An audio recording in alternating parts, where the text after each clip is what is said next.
Hello there everyone, welcome back. For those of you who have never seen or met me before, my name is Chris. You might recognize my voice, that's because I co-host the DBL podcast with the fantastic Chris Unwin. More of him later, more of both of us later, I believe actually. But for now, you just have me, and I am going to talk to you guys all about how we can look to apply DevOps to the database. So it seems fairly straightforward. But if we pick that apart, that does start to become a little bit trickier. So first of all, DevOps. Now, DevOps is a term that I'm sure everyone on stream has heard of before, and I'm sure everyone on stream has probably heard of a lot of different definitions of that as well. What does DevOps mean to you? To me, it can mean a team, it can mean a process, it can mean just tooling. So how do we fit all of that into the database? Well, for today, the definition I'm going to use is essentially thinking about DevOps in terms of three key topics. First one is going to be agility. How can we be more agile, and how can we make the database more agile? Number two is going to be around automation. How can we apply automation principles to the database environment? And then finally, one of transparency.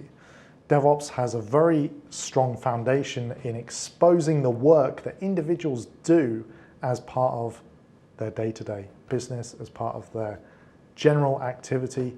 How can we apply that to the database? Not only in terms of exposing the work that individuals do on the database, but also exposing the actual work our database itself is doing. So those are my three key topics. I'm going to go through each of those with you guys and show you how we can start to apply those to our database environments. Hope that sounds exciting. Let's take a look. All right, so on my machine here, I'm going to start off by jumping into good old trusty Management Studio. And I'm going to start off just by highlighting the environments I'm going to be working with. So you can see down here, I have these voice of the DBA environments that goes from acceptance at the top down to testing. And I want to take my dev environment, I want to make some changes in my dev environment, and then I want to start thinking about how I can take those changes and move them around. So here's my dev environment, that's where work is done. And then supporting that, we have some testing environments, so we have integration, we have testing, and we have an acceptance environment as well.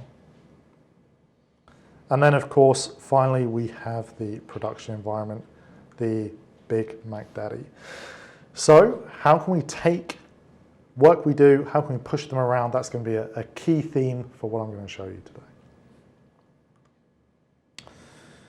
All right, so first of all, how do I get a developer environment that I can use? Now this is going to start to call into that agility theme, that question of working with the database in a bit more of an agile way.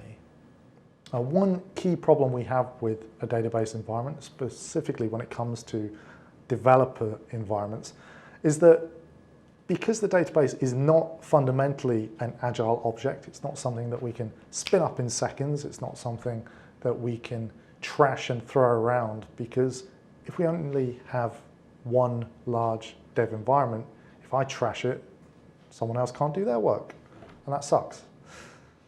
So I want to fix this. I want to make the database more of an agile object. I want to be able to give all of my developers copies of that database. There's a lot of different ways to do this. I could, first of all, just create a load of boxes somewhere in the cloud and restore a load of backups there. That's slow, that's rubbish, don't want to do that. I could instead look at using containers. Containers are really popular at the moment. They're a great talking point. Containers are a great way to solve this problem. The way I'm actually going to use though is option number 3, and that is one of virtualization. So we're going to look at how you can virtualize a database and then make that enable you to do that fancy agileness. Spinning up really quick, and I mean that really is it. If we can spin it up really quick, then we can kill it and then we can spin it up again. And we can play with it. We can give all of our team members access. Let's have a look at that. So here I'm going to use our cloning technology. This is part of our provision solution from Redgate. And I can come in and I can create a clone of a database rather than going through a whole process around creating that copied environment. So for example, I have this, say, voice of the DBA environment I can take a clone of. I can modify that along the way if I want. But for now, I'm just going to drop that into my local. And what shall I call that? I'll call that voice of the DBA underscore. I'm not very inventive when it comes to names. I'm going to call it dev2. And then hit create clone. And the beauty of this is it doesn't really matter how large that environment is. Here I'm working with quite a small environment, so it's not going to take long anyway. But because we're working with virtualization, it's only ever going to take a few seconds to be created. If I did that again with this Stack Overflow environment, so come in, create a clone of Stack Overflow, or I could even use anonymized data as a source. Here is an environment that I've already anonymized using our data masker. I'll put that again in my local environment, call it something, again, extremely creative, like Stack Overflow Anonymized 2. And then we can create a copy of that environment in just seconds. There we go, it's done. And we can have a look at that. Where is it? If I refresh my database list.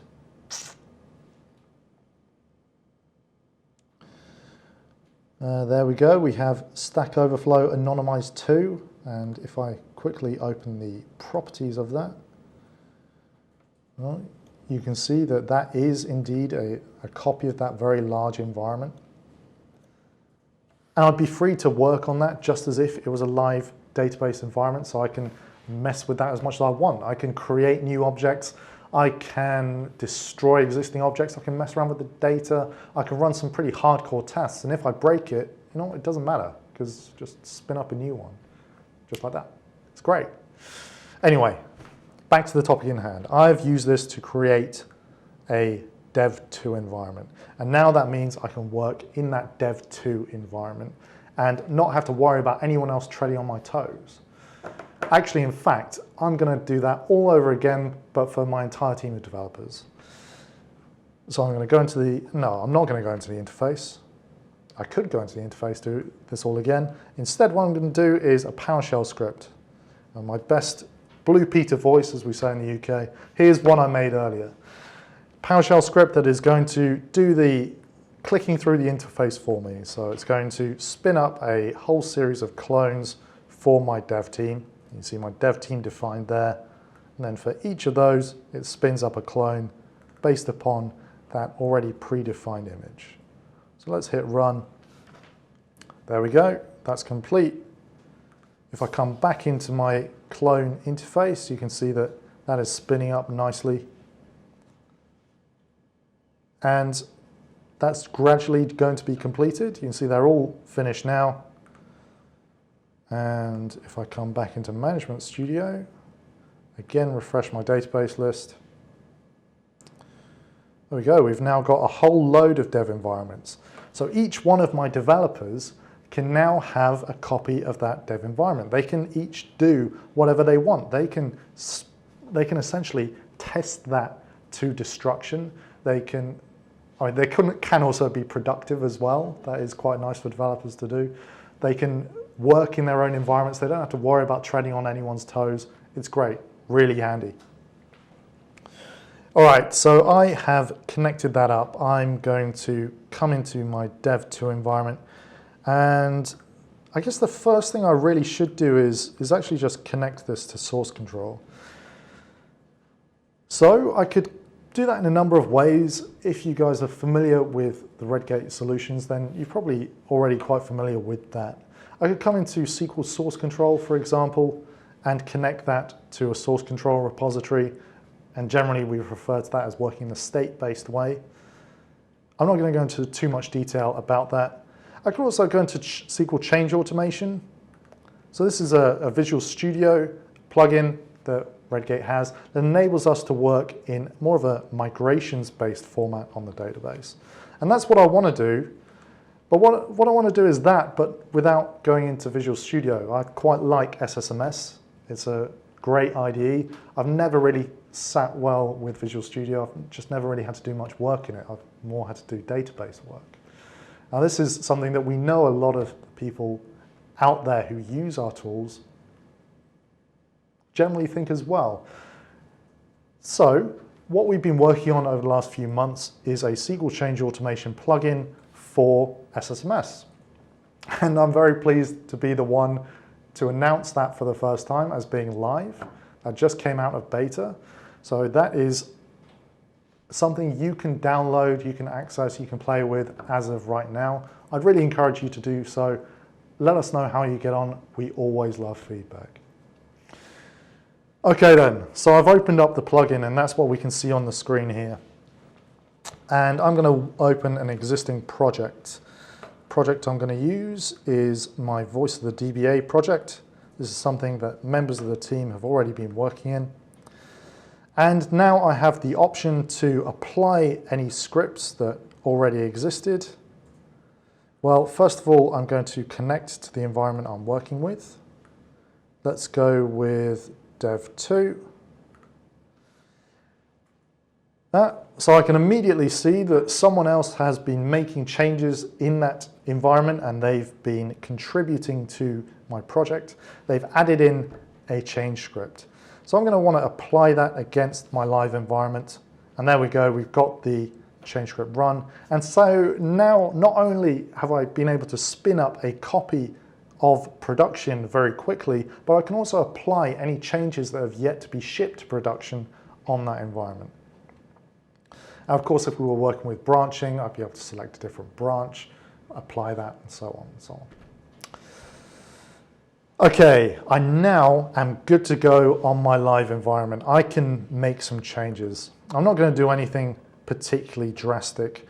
I'm going to come into my contacts table and I'm going to add in a new column. Our contacts table is full of contact information, so let's add in something new, a Twitter handle.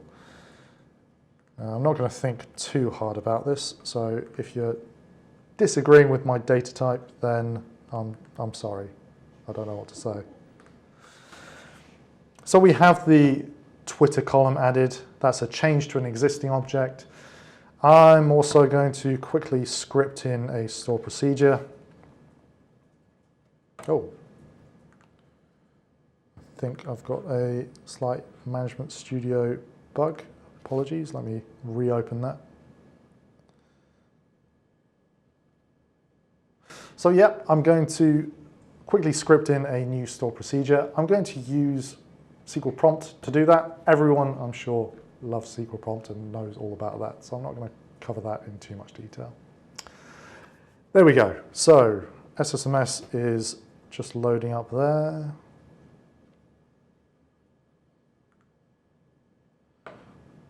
Yeah, I've got a little bit of an issue on my VM, which is the first query I run against a database when I've launched SSMS for the first time crashes it. I don't know why. So launched it again. I was working in Dev2. Let me open up that project again. So yeah, I'm working in Dev2.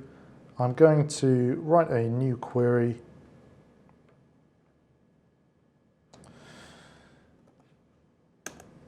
Okay, I'm not going to do anything particularly clever here. It's going to be a very simple, grab everything from my contacts table, and I'll use prompt to help make this look a little bit nicer. There we go, and we've got the new Twitter column there as well.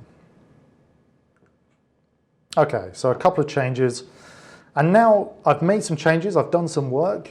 As any good developer knows, I'm now really should go into my source control platform of choice, commit that change up.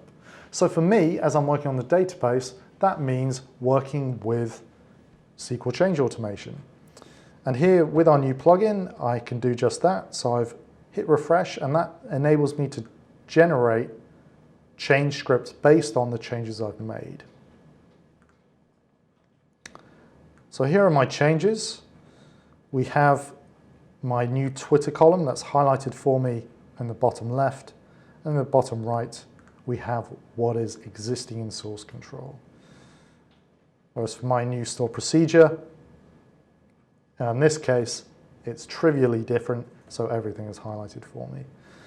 Now, those are things that I want to capture in source control, so I'm going to hit this Generate Migrations button, and that's essentially going to do a lot of the hard work for me. So I don't have to go and create new scripts. I don't have to get someone else to generate those scripts. The plugin is going to be able to do all of that for me.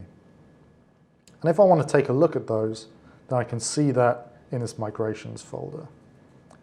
So here I have my latest change script. In actual fact, I can take a closer look at that. So there we go, it's going to alter that table, add in that Twitter column. That's really handy. I don't have to write that script, but the crucial thing is, if I wanted to, I could. So the plugin has done a lot of the heavy lifting for me, but now if I want to change that or modify that, I'm completely free to do so. I don't have to just take what the plugin does. I think the plugin's great. It's generated this script for me. But if we're doing something a bit weird, like, I don't know, renaming a column, or we want to add in a not null value to a specific column, and we want to do it in a bit of a sophisticated way, so I want to put in some decent data there by calculating off other values in other columns. That's something that would be quite tricky if we were just using that state-based way. Using migrations though, I can literally just write whatever SQL I want into this change script. So I could fill all of that in. I could move stuff to temporary tables. I could add in calculations. It's all limited really only by your own imagination. Okay, in any case, we have that new change script there. Actually, I'll go back to that. One thing that eagle-eyed viewers of this might have spotted is that I only have the table change there. I don't have that store procedure change. Where's that gone? Well, if I open up this programmable objects folder under store procedures, then we have that new store procedure written in there as well. And again, I can take a look at how that is stored in its SQL form.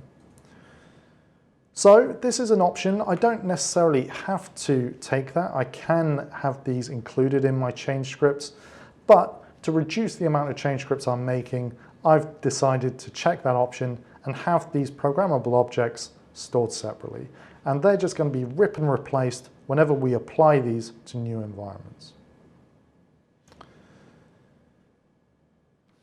Now, this isn't the only way of working. I could maybe work from script directly. If I want to just launch migration scripts, I can do just that. I can come in, I can create migration scripts, I can run the script, store that, link that to source control, and then run that against any environments. Essentially generating migration scripts and using that as my basis for development, rather than modifying live and then using that as my basis for development.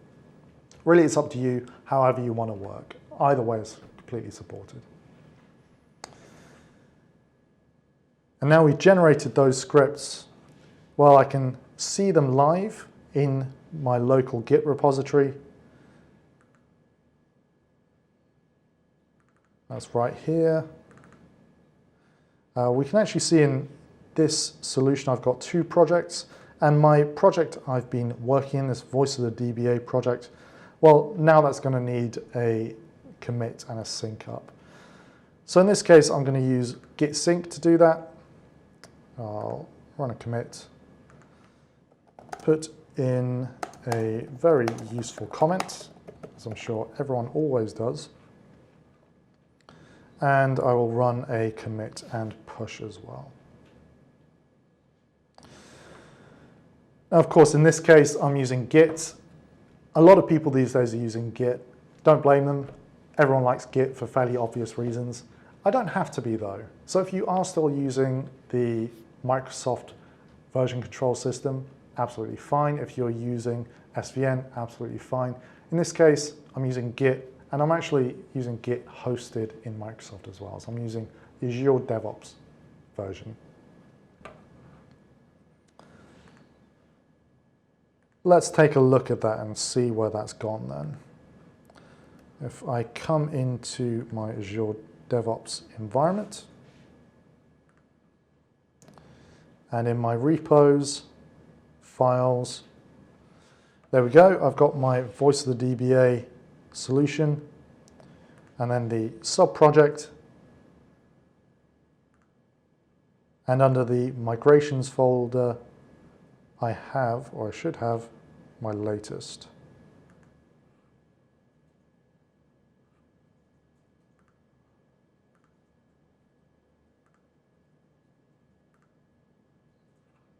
Maybe I didn't commit that all the way.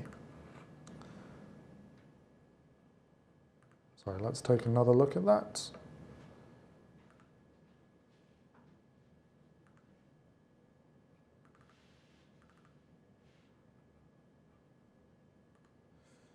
And make sure that I've actually pushed that up.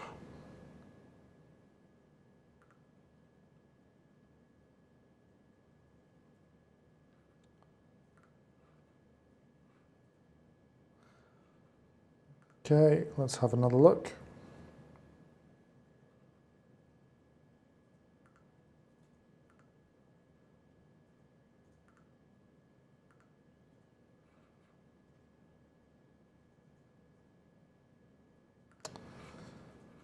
Okay, instead I'm going to use Visual Studio to do that then.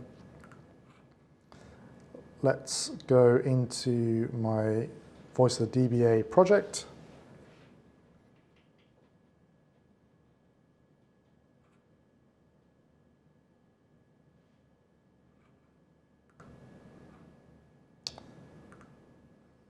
And under changes, so there we go, we have my recent changes. I will enter a very useful change or commit message, and this time I'm going to commit all and push.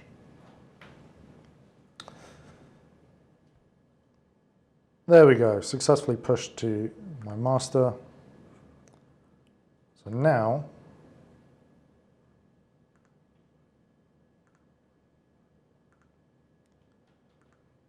there we go. We can see that my migration scripts have been pushed up. Not sure what went wrong there. I think most likely a problem between the desk and the keyboard. Any case, we have our code pushed up to source control. That means that anyone essentially who wants to work on that system can access that system. They can pull down my changes. They can work off clones, whatever essentially they want to work on. Take my changes, work with them if they want. This works really, really well as well if we are working with a branching strategy. You can take a feature branch, for example, do whatever work on it you want, work live in your own dedicated environment, and then when you're done, commit that, push it, merge it into your main trunk, kill off that dev environment you were working with. Okay, we have pushed into that repo. That, in essence, is how we can start thinking about the database as more of an agile object then. How we can spin up copies in seconds, give copies out to whichever developers need a copy, and also link it up to source control and get all the benefits out of source control we previously had. That's step one. Now we want to start thinking about automation. So I've got everything in source control. In this case, like I said, we've been working with Azure DevOps. So I'm using that to run builds and releases. But we're pretty agnostic here at Redgate. I quite like Azure DevOps. I find it reasonably easy to use and quite powerful. But if you did want to use, say, Bamboo or TeamCity, that's completely fine. We can also work with that as well. Okay, let's have a look at my build section. And you can see right here that I've got right at the top a very useful commit message that came from me a minute or so ago. And that has instigated a build in Azure DevOps. And we're doing a number of different things here, but the most important step really is this build step. And this is where the plugin from SQL Change Automation specific to the Azure DevOps platform is essentially running a database build at the behest of Azure DevOps. A great way to think about this, Azure DevOps or your CI tool is your orchestrator, and then the Redgate plugin is effectively doing the heavy lifting or the real work behind the scenes. So we're going to, first of all, bootstrap a database, so a completely blank database. We're going to take our source control repository, everything that we've captured, all of those migration scripts, all of the programmable objects, and then third, we're going to run everything against that environment. Once that's done, we can do a schema validation, and then finally export all of that out as a NuGet package. If you haven't come across a NuGet package before, it's essentially a fancy zip file. That has happened successfully. You can see right at the end there, I've got the NuGet package. And what that means is my build is complete. Everything's greenlit. All the work I've done wasn't complete rubbish. It has built successfully. So we can use it and actually deploy out with it as well. And now we get on to the second stage, deployments. Let's have a look in my release screen. Right at the top, we have release 31 created, well, around about a minute ago. Once again, this has happened completely automatically based upon a successful build. That's the way I set things up because I like things to happen automatically in the background, but you don't have to.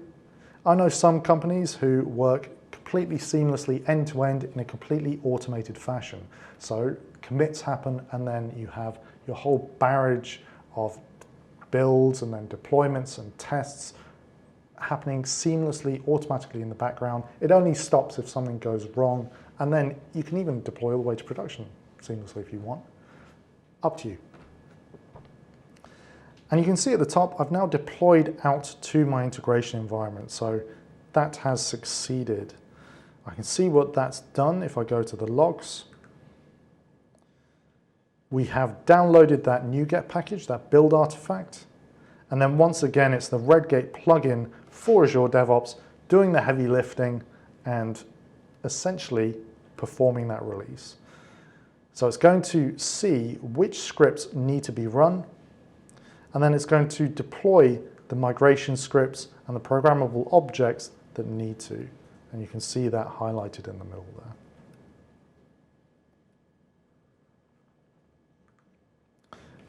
Now what that means is if I come back and have a look at my integration environment,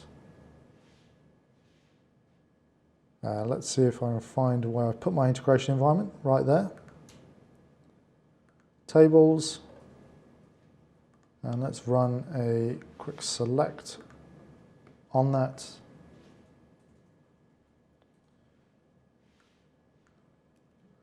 So there we go, we have that Twitter column. That's been added in as part of my schema deployment to my integration environment, completely seamlessly, automatically in the background. Checking off that number 2 on my 3 Azure DevOps topics I wanted to talk about, the automation piece. Okay then, so we can take a database environment, we can quickly spin it up, we can quickly look to automate our CI process in the background and now our CD process as well.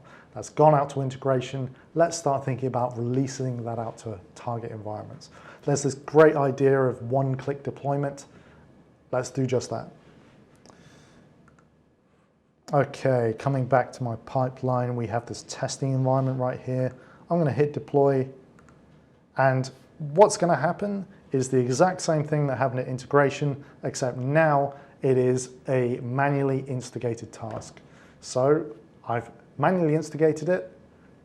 The Azure DevOps platform, once again, this is just a placeholder for whatever release manager you're using. Could be Octopus, could be Bamboo, could be, again, whatever, it doesn't matter.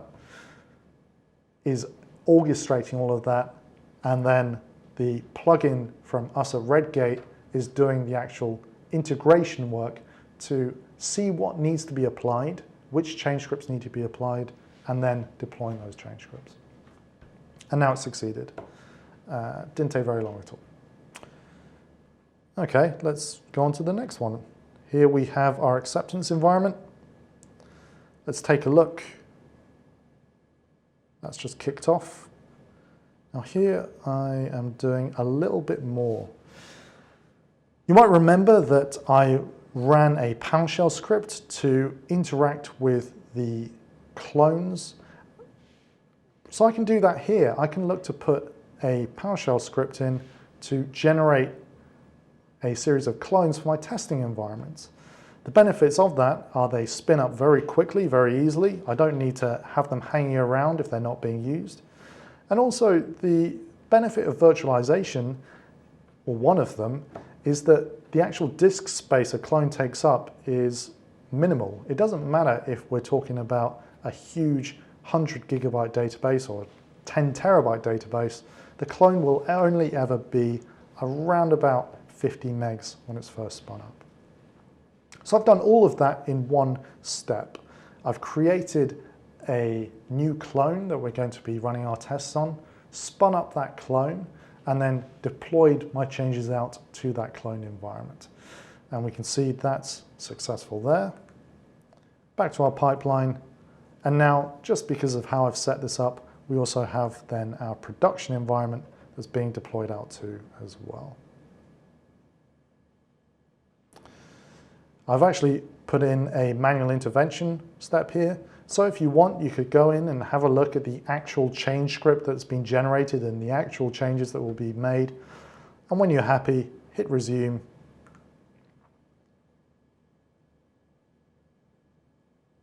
And then we get that deployment successfully pushing all the way.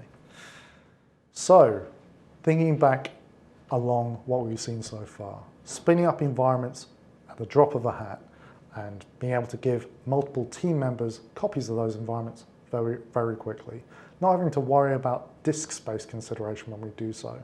Not having to wait for DBAs to go through the process, the boring task essentially of creating those environments. And then once you have them, you can be quite, well, destructive with them because they don't really matter anymore. You can spin them up again very quickly. Once we've done that, we can then look to integrate that with source control and then automation in the back end. So two of those big DevOps initiatives right there.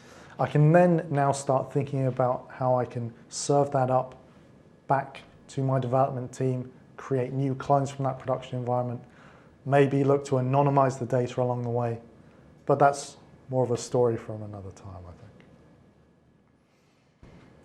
Okay, so we have covered off agility and automation. Now let's look at the third big one on my list, and that's one of transparency. Transparency, I think, is a great thing. It's always good to be, I guess, accountable for the actions you're doing, but also, I don't know, maybe proud of the work you do. When it comes to the database, you want people to be able to see exactly what you've done. You want people to be able to track back through what you've done. So by version controlling, we already capture an element of this. We already have the ability to go back through an audit trail. But there's an extra element to this, and that's one of monitoring. Now, monitoring is usually something that I guess a lot of people would think really falls under the purview of the operations team. I see this quite a lot, that essentially we have clients of our monitoring platform and they tend to be the DBA team. And I guess quite rightly so. The DBAs are going to be quite interested in the information it provides. They're going to be really interested in being alerted if everything is on fire. Don't dispute that. But I speak to a lot of those guys who will say, Chris, your tool's great. I really love to take screenshots of it and show it to my developers. And while I love to hear that great feedback, at the same time, part of me thinks, why don't you just show them live? Why don't you just give them a copy? Just give them access. So that's exactly what I propose more of us should do. Open up that environment to the development team so they can see exactly what's happening. If you already have that environment in place, if you're already capturing that data, why not allow them to see exactly what is going on? So for those of you who are from more of a development background and haven't had a look at the kind of information Monitor can show you, I'm going to show you SQL Monitor, but more from a development perspective. So this right here is SQL Monitor. I'm just going to make this full screen. It's a web-hosted application, and that makes it really easy for you to share around your organization. And what we have here is essentially an estate. So I can see a number of different tiles that represent my different monitored environments. Again, very useful for an operations team to see which environments are healthy, like my environments I've got hosted in Azure, which environments are less healthy, like all of these test and staging environments which are currently completely unreachable. But let's say I am a development lead and I want to know how I can look to improve the performance of my production environment. Well, all I have to do is come into SQL Monitor and open up one of these production environments. So I'm going to take this node 1. For those of you who, again, have quite eagle eyes, SSC stands for, it's a tongue twister, SQL Server Central. Might be familiar to some people out there. So this monitoring environment is essentially live monitoring that platform.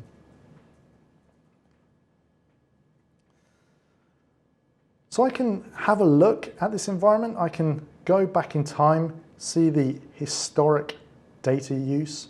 If I want to see what was happening, let's go with last Saturday, then we can go back in time and see how this system was performing last Saturday. I can focus down on the individual parts I want. Maybe I want to have a look specifically about CPU, and maybe I want to see, okay, that environment was a little bit spiky then. Let's have a close look at that period of time. I could drop a baseline to see how typical that performance was. And if that's something particularly troubling, well, that box I've just dropped in acts as a selection box for the rest of the screen.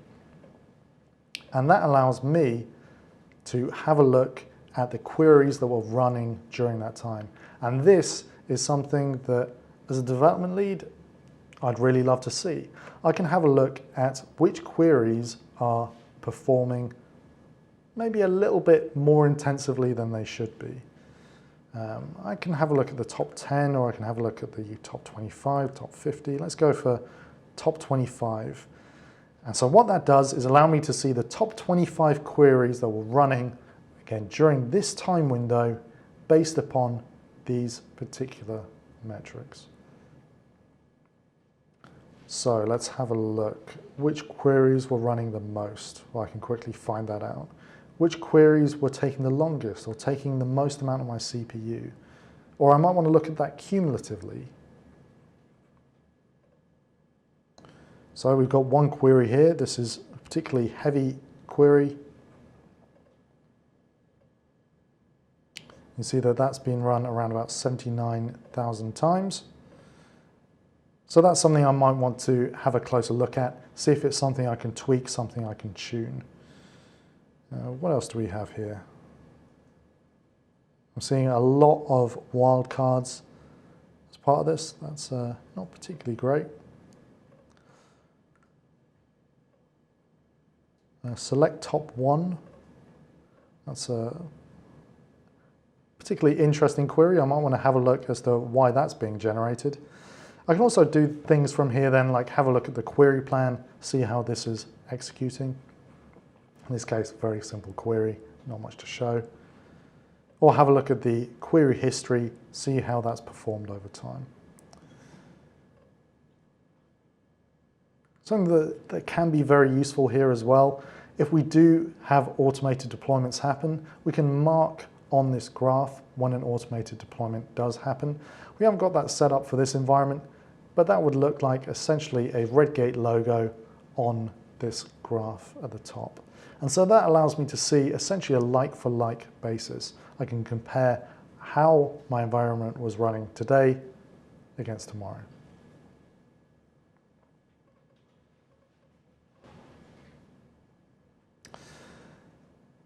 There's a huge amount of information here. I'm not going to go through every single facet of SQL Monitor.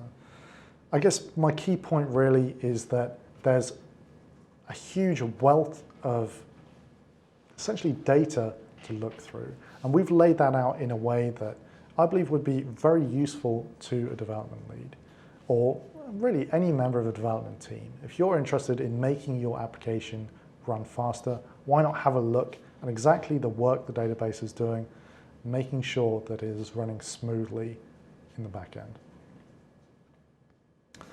Okay, so what have we seen today? Essentially, DevOps is a bit of a vague topic, but those three key points that come up time and time again, agility, transparency, automation, are things that can be applied to the database. We can make the database fundamentally more agile by using something like containerization or using virtualization to quickly spin up environments. Do so in a way that essentially disregards the logistical challenges of that operation. What's really cool is if you get developers who can essentially take their own copies of the database. They don't have to wait for other people to create database environments for them. Then once they've linked that up, they can, well, do whatever they want with it. They can play with it, they can smash it, they can make whatever changes they need to. You can link it to source control, so you can share that around your teams.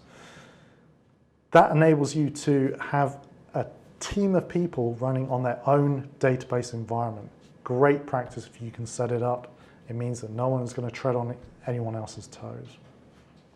Once it's linked to source control, we can then look to run automated deployments off the back of that. CI and CD, something that has been around in the application code world for a little while now. For the database world, a little bit sluggish, but the capability is there. And then once a deployment has happened, we can make sure that our production environment is running how we want it to by essentially exposing the monitoring platforms that we're probably already using across to our development teams. So that is, in a nutshell, I guess one aspect of DevOps and how we can look to apply that to the database. I hope everyone on the stream has found that useful. Hope you found that interesting. I hope you found that informative. Once again, my name is Chris. If you want to hear more from me, then you can hear more from me in a much more informal setting in DBL. I believe next up is our first ever DBL Live, although it's a pre-recorded session, so there's a little bit of irony there. You'll see both me and Chris talk to another Chris, a much more well-renowned, well-respected Chris, and just discuss his life, his career with him. So stay tuned, and hopefully I'll see some of you guys soon. All the best.